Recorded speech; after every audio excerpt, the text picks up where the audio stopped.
There are lots and lots of studies, at least it is in our view, that those studies indicate that there really aren't any health hazards from having these things. Wait a minute. Can I interrupt you for one second? Okay.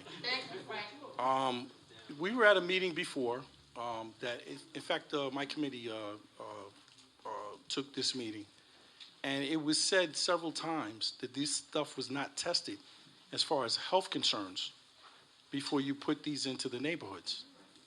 Now, that's what was said at the meeting, and I chaired that meeting. So now has something changed? I'm sorry, what was said was that they are not tested? That health concerns was not an issue for putting these things in the community. That it wasn't tested, health was not a concern. It was a concern if they worked or not, but it was not a concern if there was health, because I had even brought up the point that these things are supposed to be against your immune system. There's a bunch of reports out by a bunch of doctors, and everybody's saying something different. So when I asked the question, health concerns, because, you know, people are what we're here for. All right? So now did something change? Because you're giving me a total different answer. I guess I wasn't at the meeting. I'm not sure. Maybe I can clarify because I was at the meeting. Thank you. Yeah, no. Sorry for the misunderstanding there. I think, I'm sorry, I've done a lot of these meetings recently, so I believe what we were trying to convey is that in the case of a pull top attachment, we are not able to move them based on health concerns. That is in the federal law. And that is because the federal government regulates it. It's not because we said we don't care about your health concerns. It means that the federal government... No, wait. Let me stop you for a second, okay? That's not the point. That's not what we're getting at. But health concerns are for the people. Now, you can have all this radiation, and these things do emit some sort of radiation. It affects the people that live there. And we don't know the distance. We don't know the radius. We don't know anything about this stuff. So that's not what we're looking at. You know, I'm sorry, this is Community Board 3. We don't just take generic answers. We need the answers. And if you don't know, that's fine. But just let's say you don't know, please, because people here are pretty educated. So I don't want to, you know, disrespect anyone here. So if you could, just please.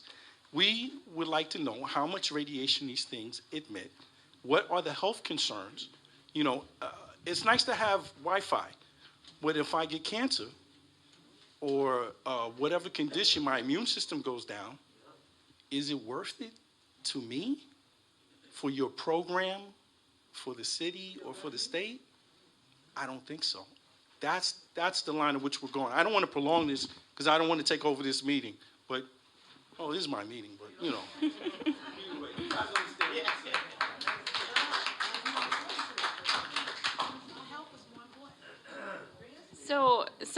Look, I work for the technology agency of New York City. No, it's fine. I understand that you guys want some information. So, as I said, and I know this sounds like I'm trying to just put you off, but I work for a city agency. New York City doesn't regulate it, and I am not a radio frequency expert, right? So all I can tell you is that in our franchise agreements with companies such as City Bridge and the ones that put all the equipment up on the street lights, they are held to those standards. There are regulations in place, and it's in our contracts that they have to follow them. And we can test them to make sure that they are. What the specs are, I don't know off the top of my head. This isn't the work that the city does. When we have a new tower up and we ask them to get it tested, it is an independent tester. So it's not us, and it's not the franchisee just giving it over to someone who works for them to say, oh, we're all good. They have to get a third party, and that third party has to give us a report to ensure that it is within the guidelines that the federal government regulates. So there really is no research ongoing. We're kind of flying blind here, so far as health and safety is concerned. Thank you, Mr. Chairman.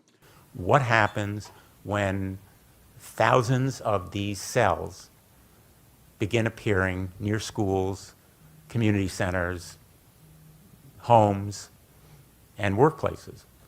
And what happens to the workers who are up there repairing them?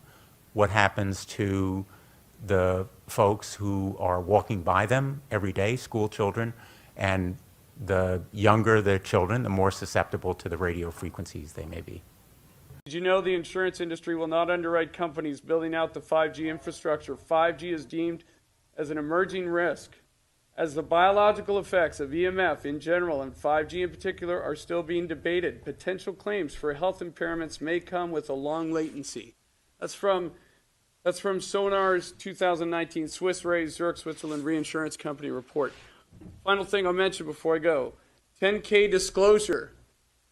Crown Castle International out of Houston, Texas is a publicly shared company. They have a 10K disclosure they have to give to shareholders. In that 10K disclosure, it reads, if frequency emissions from wireless handsets or equipment on our communications infrastructure are demonstrated to cause negative health effects, potential future claims could adversely affect our operations, costs, or revenues. We currently do not maintain any significant insurance with respect to these matters. They have to let their shareholders know. I thank you for your time, and I encourage you, please, to take into consideration that right now in the United States, there are 418,000 cell towers. Over the next 6 years, that will go up another 800,000, a 300% increase. This is only just beginning. Thank you so much. Mr. Weaver, if you could leave the documents with the city clerk, that would be great. Okay. Thank you.